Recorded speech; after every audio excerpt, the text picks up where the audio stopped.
Guys, tadi aku ada nampak seorang dekat tepi jalan. Dia pegang kotak, tulis kat sana, saya dah lama tak makan, bantu saya. Aku plan nak bantu dia, lagi-lagi bulan mulia ni. Apa lagi? Jom kita pergi kat dia.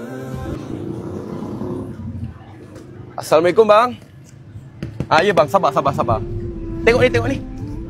Saya dah lama tak makan, bantu saya. So sekarang ni saya nak bantu abang. Saya nak bawa abang pergi makan dekat Damaskus. Sebelum tu abang ikut saya, boleh?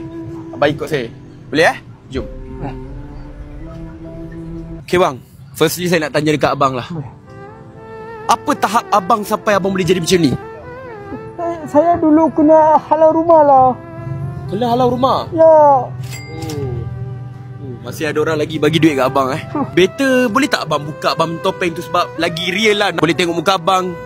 So macam abang macam susah nak cakap. Boleh tak buka? Buka topeng? Buka.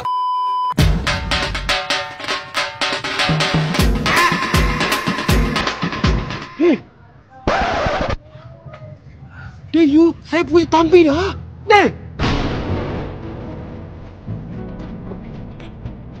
Betul ke?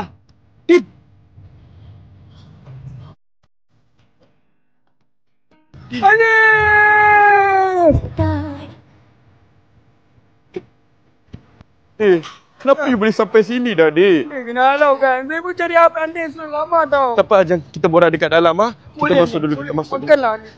Boleh Makan Temi makan puas. You lama tak nak makan kan? Makan.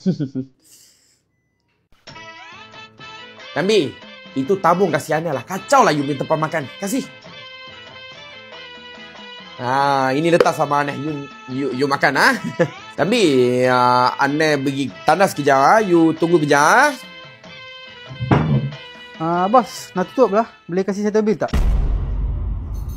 Sudah mau tutup Ane saya tersampai-sampai lagi. Mana saya punya Ane? Ane saya mana?